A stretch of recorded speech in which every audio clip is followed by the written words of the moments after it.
står vi på taket på 4:e våningen på yllefabriken i Marieholm. Var ligger Marieholm?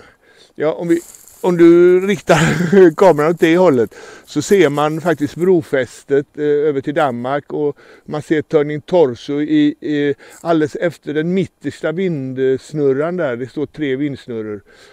Och där är skymtar, men nu är det lite disigt idag, annars är det ju ett fantastiskt väder. Det är fortfarande 10 grader kallt här. Ni ser orörda tak från det här stora industrikomplexet. Här var alltså norra Europas största helintegrerade textilfabrik fram till och med 2002. Och det var igång i 104 år. Inte ett enda år av de 104 åren gick det med förlust. Men Eisner, stor textilindustri med säte i Borås, ägde det de sista 10 åren. Innan dess var det folk från trakten här som hade det. Men de såg väl att textilindustri i Sverige det fördyra lönekostnader och la ner.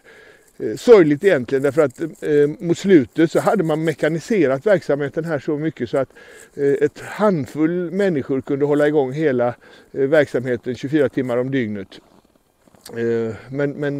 Och idag så vet vi ju att med robot och annat så är inte lönekostnaden det värsta. Men i alla fall, här står den här kvar, och här har inte gjorts så jättemycket underhåll på fastigheten, och det där är faktiskt intressant. För ett ställe som det här som har varit nedlagt sedan 2002, idag är 20 år senare, fortfarande är i så här bra skick.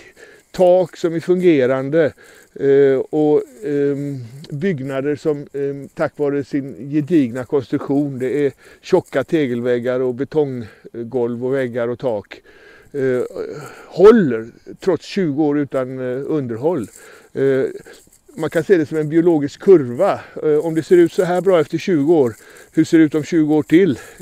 Ja, det är klart att det kan vara ett accelererande behov, men det säger en hel del om hur rejält det är. Och planerna är att vi ska försöka få till en livsplats här. Vi har ett planarbete på gång inne på kommunen, och kommunen är intresserad av att få till ett boende här med ett 100-tal enheter eller någonting. och det viktiga nu, det är ju att man i det här läget får alla att tänka till så att det här blir bra. Det är ytterligare några år kvar innan det blir dags att börja bygga bostäder här. Men just detta att inte bara titta på kvadratmetrar och resurser utifrån det sättet, utan se möjligheten att här skapa en community, en gemenskap utifrån värderingar som är rätt. Och då är det naturligtvis ekologi som gäller, att i urban miljö skapa ekosystem, jätteintressant, att ta hand om, och här finns möjligheter till det. I panncentralen där nere, där finns det stora behållare, det användes på den tiden man hade processvatten, det skulle lika gärna kunna hantera gråvatten och avloppsvatten och hanteringen och den biologiska processen att få fram det till en antingen gödselråvara eller fiskodlingsråvara och så vidare. Det finns alla möjligheter. Och vi har försökt att ympa in redan nu. Vi får inte ha boende på stället här.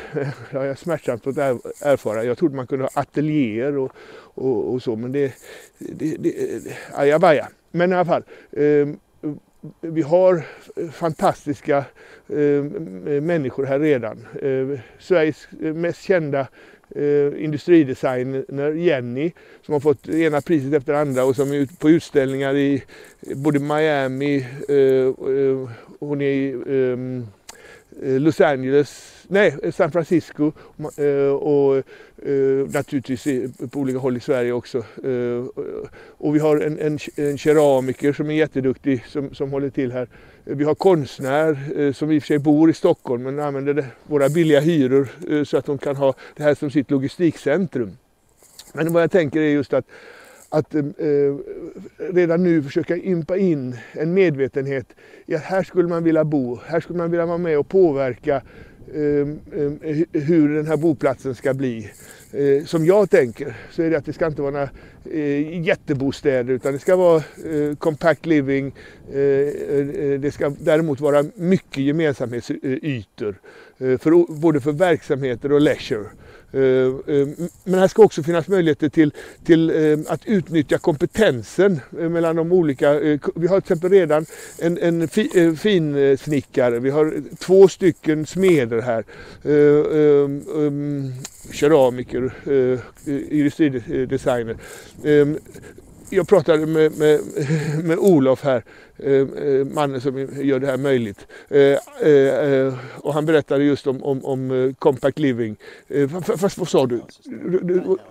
Och jag fattade det som att det var ett tiny house. Och jag tänkte, oj, det är någon ny rörelse jag missat från Kina. Men det var tiny houses alltså. Jag hör lite dåligt. Men nu hör ni mig i alla fall. Och då föddes liksom idén att naturligtvis så skulle man kunna ha den typen av verksamhet här. Olika kompetenser som hjälps åt att skapa det som också verkligen är framtiden. Som man har haft i USA, jättefula och tråkiga lösningar med vans som man bor i. Men just tiny houses och att det kan vara på hjul och i med en frihet.